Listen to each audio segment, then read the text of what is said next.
Hello friends, welcome to GK with GS. और आज के लेक्चर में हम डिस्कस करने वाले हैं जनरल अवेयरनेस के टॉप 50 क्वेश्चंस को। और आज के लेक्चर में हमने जिन क्वेश्चंस का सिलेक्शन किया है वो सभी क्वेश्चंस एग्जाम में कई बार पूछे जा चुके हैं, इसलिए यहाँ पर सभी क्वेश्चंस वेरी इंपॉर्टेंट है आपके एग्जाम के पॉइंट ऑफ व्यू से। यहाँ पर हम क्वेश्चंस के साथ साथ उनसे जुड़े हुए इंपॉर्टेंट फैक्ट भी डिस्कस करेंगे, जिससे कि आपका एक ही क्वेश्चन के साथ में आपके 3 से 4 क्वेश्चन कवर हो जाते हैं। तो आइए बिना देर किए शुरू करते हैं। देखिए, हमारा फर्स्ट क्वेश्चन है, स्थितिज ऊर्जा या पोटेंशियल एनर्जी का सूत्र क्या होता है। देखिए, अब सबसे पहले हम बात करते हैं स्थितिज ऊर्जा क्या होती है। तो स्थितिज ऊर्जा की डेफिनेशन होती है कि किसी वस्तु की स्थिति में परिवर्तन के कारण उसके अंदर जो ऊर्जा संग्रहित हो जाती है उसे ही हम स्थितिज ऊर्जा या पोटेंशियल एनर्जी कहते हैं। जैसे कि अगर यदि हम किसी खिलौने के अंदर चाबी भरते हैं तो वो चलने के लिए तैयार हो जाता है, उसकी स्प्रिंग के अंदर परिवर्तन हुआ और उसके अंदर ऊर्जा संग्रहित हो गई, और उसी को हम कहते हैं कि उसकी स्थितिज ऊर्जा बढ़ गई। अब यदि हम यहाँ इसके फॉर्मूले की बात करते हैं तो PE इजिकल टू होता है mgh। तो ये इसका फॉर्मूला होता है PE इजिकल टू mgh। यहाँ पर P पोटेंशियल एनर्जी दिखाता है, PE यानी P potential energy is equal to mgh। यहाँ पर हम अगर m की बात करते हैं तो m इजिकल टू मास है, और अगर g की बात करते हैं तो ये है ग्रेविटेशनल एक्सीलरेशन, जिसका मान फिक्स होता है 9.8 मीटर पर सेकेंड स्क्वायर। ये इसका मान फिक्स होता है। और h है हाइट, यहाँ पर h हाइट है। तो इस फॉर्मूले के अंदर हमेशा मास और g ग्रेविटेशनल एक्सीलरेशन ये दोनों फिक्स होते हैं, क्योंकि किसी भी वस्तु का मास हमेशा फिक्स होता है और g हमेशा फिक्स होता है। तो स्थितिज ऊर्जा हमेशा निर्भर करती है उस वस्तु की ऊंचाई के ऊपर, यानी हाइट के ऊपर। तो जितनी अधिक हाइट होगी उसकी स्थितिज ऊर्जा उतनी ही अधिक बढ़ जाएगी या उतनी ही अधिक उसके अंदर स्थितिज ऊर्जा संग्रहित होगी। अब यदि हम इसका एग्जांपल देखते हैं तो हम देखते हैं कि जो डैम या बांध होते हैं उनकी ऊंचाई अधिक से अधिक रखी जाती है, क्योंकि इससे क्या होता है कि बांध की ऊंचाई बढ़ने के कारण उसके अंदर पानी अधिक भरा जा सकता है, और अधिक पानी के कारण उसके अंदर पानी के अंदर स्थितिज ऊर्जा बढ़ जाती है, और इसी कारण से बांधों की ऊंचाई अधिक रखी जाती है, ताकि उस ऊर्जा से, पानी की उस ऊर्जा से अधिक बिजली बनाई जा सके या इलेक्ट्रिसिटी बनाई जा सके। इसी प्रकार से यदि हम गतिज ऊर्जा की बात करते हैं तो kinetic energy is equal to होता है 1/2 mv²। ये गतिज ऊर्जा का फॉर्मूला होता है। तो ये दोनों ही इंपॉर्टेंट है एग्जाम के पॉइंट ऑफ व्यू से, आ सकते हैं आपके एग्जाम में, कई बार ये आ भी चुके हैं, तो आप याद रखिएगा इसे। तो आइए नेक्स्ट क्वेश्चन पे चलते हैं। देखिए, हमारा सेकंड क्वेश्चन कहता है कि 1500 डिग्री सेंटीग्रेड से अधिक तापमान नापने के लिए किसका प्रयोग किया जाता है। और इस क्वेश्चन का राइट आंसर है पायरोमीटर। तो पायरोमीटर का यूज किया जाता है 1500 डिग्री सेंटीग्रेड से अधिक टेम्परेचर नापने के लिए। अब पायरोमीटर का यूज कहाँ होता है, तो जो बड़ी बड़ी भट्टियां होती हैं उन भट्टियों का टेम्परेचर नापने के लिए पायरोमीटर का यूज किया जाता है। जो कि उद्योग धंधों में, बड़ी बड़ी इंडस्ट्रीज के अंदर जो भट्टियां होती हैं जिनका टेम्परेचर हजारों में होता है, तो वहां पर इसका टेम्परेचर नापने के लिए यूज किया जाता है। इसी प्रकार से हम सौर विकिरण का टेम्परेचर नापने के लिए, याद रखिएगा, सौर विकिरण का टेम्परेचर नापने के लिए भी पायरोमीटर का यूज करते हैं। तो वेरी इंपॉर्टेंट है, यह भी कई बार एग्जाम में पूछा जा चुका है। एसएससी में ये 2 से 3 बार का क्वेश्चन पूछा जा चुका है, तो आप याद रखिएगा इस क्वेश्चन को। तो आइए नेक्स्ट क्वेश्चन पे चलते हैं। देखिए जी, इस क्वेश्चन में कह रहा है कि व्यक्ति अपने चश्मे के बिना अखबार पढ़ने में असमर्थ है, तो वह कौन सी बीमारी से ग्रस्त है। और इस क्वेश्चन का राइट आंसर है हाइपरमेट्रोपिया। हाइपरमेट्रोपिया से वह ग्रसित है। अब यदि हम हाइपरमेट्रोपिया की बात करते हैं तो इसके अंदर पास की जो वस्तुएं होती हैं वो दिखाई नहीं देती हैं, परंतु दूर की वस्तुएं जो होती हैं वो उसे साफ साफ दिखाई देती हैं। और इस बीमारी को दूर करने के लिए हमारे चश्मे के अंदर उत्तल लेंस का यूज किया जाता है, उत्तल लेंस का प्रयोग किया जाता है इस बीमारी को दूर करने के लिए या हाइपरमेट्रोपिया को दूर करने के लिए। इसी तरह से हम बात करते हैं मायोपिया की। तो मायोपिया के अंदर क्या होता है कि व्यक्ति को पास की वस्तुएं तो क्लियर दिखाई देती है, परंतु जो दूर की वस्तुएं होती हैं वो दिखाई नहीं देती है, साफ दिखाई नहीं देती है। और इस रोग को दूर करने के लिए अवतल लेंस का यूज किया जाता है। याद रखिएगा, अवतल लेंस का यूज किया जाता है मायोपिया को दूर करने के लिए। अवतल लेंस को कॉनकेव लेंस भी कहा जाता है, कॉनकेव लेंस भी से कहा जाता है। इसी प्रकार से उत्तल लेंस को कॉन्वेक्स लेंस भी कहा जाता है। तो इंपॉर्टेंट क्वेश्चन है, ये भी कई बार एग्जाम में पूछा जा चुका है। तो आइए नेक्स्ट क्वेश्चन पे चलते हैं। देखिए जी, इस क्वेश्चन में कह रहा है कि एक उपग्रह से एक अंतरिक्ष यात्री द्वारा फेंका गया चम्मच डैश स्थिर रहेगा। तो इस क्वेश्चन में पूछ रहा है कि यदि कोई अंतरिक्ष यात्री उसके अंतरिक्ष यान में से एक चम्मच को बाहर फेंकता है तो उस चम्मच का क्या होगा। तो इस क्वेश्चन का राइट आंसर होगा, वह चम्मच जो है वो उपग्रह के साथ साथ चारों तरफ चक्कर लगाता रहेगा या उपग्रह की गति का पालन करेगा। तो ये इसका राइट आंसर है। तो आइए नेक्स्ट क्वेश्चन पे चलते हैं। देखिए जी, इस क्वेश्चन में कह रहा है कि सामान्य प्रकार के द्विफोकस लेंस या बाइफोकल लेंस जो होते हैं उनके ऊपरी और निचले भाग क्रमशः होते हैं। मतलब जो है कि जो बाइफोकल लेंस है उसमें दो तरह के लेंस होते हैं। एक ही लेंस के अंदर दो प्रकार के लेंस होते हैं। उसके अंदर दो लेंस किस प्रकार के होते हैं, तो उनमें होता है अवतल लेंस और उत्तल लेंस। जो ऊपरी लेंस होता है वह तो अवतल लेंस होता है, जबकि निचला लेंस जो होता है वो उत्तल लेंस होता है। और इस प्रकार के बाइफोकल लेंस का यूज वो लोग करते हैं जिनकी दूर की और पास की दोनों की नजर कमजोर हो जाती है उम्र के साथ साथ, उनके लिए ये बाइफोकल लेंस का यूज किया जाता है। आइए नेक्स्ट क्वेश्चन पे चलते हैं।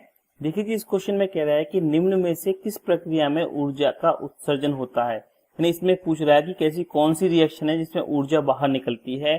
तो इस क्वेश्चन का राइट आंसर है श्वसन या रेस्पिरेशन के अंदर ऊर्जा बाहर निकलती है।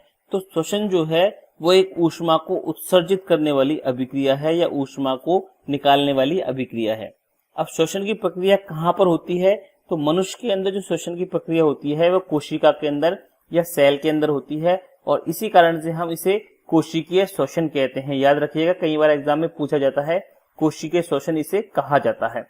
अब कोशिका के अंदर भी यह प्रक्रिया कहाँ पर होती है, तो माइटोकॉन्ड्रिया के अंदर यह रिएक्शन होती है। तो ये वेरी इंपॉर्टेंट क्वेश्चन है, बहुत बार एग्जाम में पूछा जाता है। कई बार ये पूछा जाता है कि मनुष्य के अंदर श्वसन की प्रक्रिया कहाँ पर होती है, तो सेल के अंदर होती है, और सेल में भी कहाँ होती है, ये माइटोकॉन्ड्रिया में होती है। और सेल के अंदर होने के कारण ही से हम कोशिकीय श्वसन कहते हैं। अब यह रिएक्शन किस प्रकार की होती है, इसके अंदर क्या होता है, तो इसके अंदर ग्लूकोज जो है वो ऑक्सीजन के साथ में रिएक्शन करके और एनर्जी प्रोड्यूस करता है, मतलब एनर्जी बनाता है, और वह एनर्जी एटीपी के रूप में संग्रहित रहती है। एटीपी का पूरा नाम होता है एडिनोसिन ट्राइफॉस्फेट।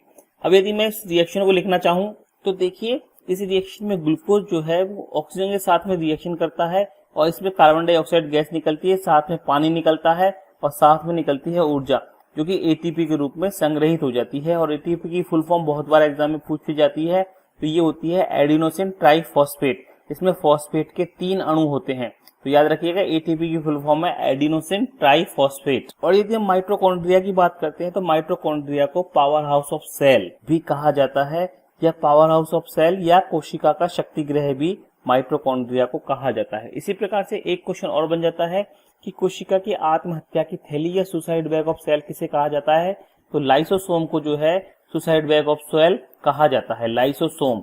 याद रखिएगा, इंपॉर्टेंट क्वेश्चन है, बहुत बार एग्जाम में पूछा जा चुका है, स्पेशली एसएससी का तो यह है बिल्कुल पैट क्वेश्चन हो रखा है, बहुत बार एसएससी में ये क्वेश्चन पूछे जा चुके हैं। तो आइए नेक्स्ट क्वेश्चन पे चलते हैं। देखिए जी, इस क्वेश्चन में कह रहा है कि भारत की सबसे बड़ी सिंचाई नहर कौन सी है, तो इस क्वेश्चन का राइट आंसर है इंदिरा गांधी नहर जो है वो भारत की सबसे बड़ी नहर है या सिंचाई नहर है। इस नहर का पुराना नाम राजस्थान नहर भी था, और राजस्थान नहर होने के कारण ही इसे राजस्थान की मरुगंगा भी कहा जाता है। तो इंपॉर्टेंट क्वेश्चन है, राजस्थान की मरुगंगा इंदिरा गांधी नहर को कहा जाता है। अब इंदिरा गांधी नहर निकलती कहाँ से है, तो ये पंजाब के अंदर सतलुज नदी और ब्यास नदी के संगम के ऊपर जो हरिके बांध बना हुआ, याद रखिएगा हरिके बांध बना हुआ है, उस बांध से ही राजस्थान नहर या इंदिरा गांधी नहर निकलती है, और यह पंजाब और राजस्थान के अंदर पानी की सप्लाई करती है या सिंचाई की सप्लाई का काम करती है। इंपॉर्टेंट क्वेश्चन है, 2018 में एसएससी में आया हुआ क्वेश्चन है ये। तो आइए नेक्स्ट क्वेश्चन पे चलते हैं। देखिए जी, इस क्वेश्चन में कह रहा है कि कालिदास के संबंध में सही कथन का चयन कीजिए, और इस क्वेश्चन का हमारा राइट आंसर बन जाएगा जो कालिदास हैं वो गुप्त काल के कवि थे। याद रखिएगा, गुप्त काल के कवि थे, और इनके बारे में कई इंपॉर्टेंट फैक्ट बनते हैं, जैसे कि कालिदास को भारत का शेक्सपियर कहा जाता है। तो ये वेरी इंपॉर्टेंट फैक्ट है कि भारत का शेक्सपियर किसे कहा जाता है, तो कालिदास को भारत का शेक्सपियर कहा जाता है। बहुत बार ये एसएससी और यूपीएससी में पूछा जा चुका है। अब कालिदास जो है गुप्त शासक चंद्रगुप्त विक्रमादित्य के समकालीन थे, तो याद रखिएगा समकालीन थे चंद्रगुप्त विक्रमादित्य के। अब यदि हम कालिदास की इंपॉर्टेंट रचनाओं की या प्रमुख रचनाओं की बात करते हैं तो कालिदास की बहुत सारी रचनाएं थी, मगर प्रमुख रचनाओं में अभिज्ञान शकुंतलम, रघुवंश, कुमार संभव और मेघदूत, ये कालिदास की कुछ प्रमुख रचनाएं थी जो कि आपसे एग्जाम में कई बार पूछी जाती हैं, तो आप इन रचनाओं को याद कर लीजिएगा। तो आइए नेक्स्ट क्वेश्चन पे चलते हैं। देखिए, इस क्वेश्चन में पूछ रहा है कि हर्षवर्धन की आत्मकथा निम्न में से किसने लिखी थी, और इस क्वेश्चन का राइट आंसर है बाणभट्ट ने लिखी थी हर्षवर्धन की आत्मकथा। बाणभट्ट जो है वो हर्षवर्धन के दरबार में रहा करता था, और बाणभट्ट के द्वारा लिखी गई हर्षवर्धन की आत्मकथा का नाम था हर्षचरित्र। तो हर्षचरित्र के साथ साथ बाणभट्ट ने कई बुकें और लिखी है, जैसे कि कादम्बरी भी बाणभट्ट की रचना है। बाणभट्ट की और भी कई रचनाएं हैं, जैसे चंडी शतकम, पार्वती परिणय, तो ये बाणभट्ट की कई प्रमुख रचनाएं हैं। अब यदि हर्षवर्धन की बात करते हैं तो हर्षवर्धन जो है वो पुष्यभूति वंश का शासक था और इसकी मृत्यु के साथ ही इसका वंश समाप्त हो जाता है। हर्षवर्धन खुद एक बहुत ही अच्छा साहित्य में रुचि रखने वाला शासक था और इसने भी कई नाटकों की रचना की है, जैसे कि रत्नावली, नागानंद और प्रियदर्शिका। ये सभी रचनाएं काफी इंपॉर्टेंट है क्योंकि एग्जाम में इन्हीं में से आपसे क्वेश्चन पूछे जाते हैं। आपके लिए एक क्वेश्चन और बनता है यहाँ पर, जिसका आंसर आप सभी को कमेंट बॉक्स में कमेंट करके देना है कि हर्षवर्धन ने नर्मदा नदी के तट पर किस शासक को युद्ध में हराया था। तो वेरी वेरी इंपॉर्टेंट क्वेश्चन है यह भी, तो इसका आंसर आप सभी को कमेंट बॉक्स में कमेंट करके देना है। अब देखिए, यदि मैं बरहामीर की बात करता हूँ तो बरहामीर ने एक बुक लिखी थी ब्रह्म संहिता, और ब्रह्म संहिता को एनसाइक्लोपीडिया ऑफ संस्कृत कहा जाता है। तो यह भी वेरी वेरी इंपॉर्टेंट है। एनसाइक्लोपीडिया ऑफ संस्कृत किसे कहा जाता है? ब्रह्म संहिता को। और ब्रह्म संहिता किसने लिखी है? बरहामीर ने लिखी थी। तो आइए नेक्स्ट क्वेश्चन पे चलते हैं। देखिए जी, इस क्वेश्चन में कह रहा है कि थोक मूल्य सूचकांक या होलसेल प्राइस इंडेक्स कौन जारी करता है? वेरी वेरी इंपॉर्टेंट क्वेश्चन है ये। तो इस क्वेश्चन का राइट आंसर होगा वाणिज्य और उद्योग मंत्रालय जो है वो इसे जारी करता है। इसे WPI भी कहते हैं, जिसकी फुल फॉर्म मैंने आपको अभी बताई है, होलसेल प्राइस इंडेक्स। देखिए, अब इसका अर्थ क्या होता है? तो इसका अर्थ होता है कि वस्तुओं में होने वाले परिवर्तन को थोक बाजार के स्तर पर मापा जाता है और यह कार्य हर माह किया जाता है या हर महीने यह कार्य किया जाता है। तो ये आंकड़े जो हैं वो हर महीने जारी किए जाते हैं वाणिज्य और उद्योग मंत्रालय के द्वारा। तो यह भी इंपॉर्टेंट क्वेश्चन है, SSC में आया हुआ क्वेश्चन है ये, तो याद रखिएगा आप। फ्रेंड्स, मैंने जो भी क्वेश्चंस लिए हैं वो सभी क्वेश्चन SSC CGL में आए हुए क्वेश्चंस मैंने यहाँ पर लिए हैं। तो आइए नेक्स्ट क्वेश्चन पे चलते हैं। देखिए जी, इस क्वेश्चन में कह रहा है कि इस संविधान संशोधन द्वारा शिक्षा को मौलिक अधिकार बनाया गया था। तो इसे पूछ रहा है कि ऐसा कौन सा संविधान संशोधन है जिसमें शिक्षा को मौलिक अधिकार बना दिया गया था? और इस क्वेश्चन का राइट आंसर होगा 2002 में हुआ 86वां संविधान संशोधन। इसके द्वारा शिक्षा को मौलिक अधिकार की श्रेणी में रख दिया गया है।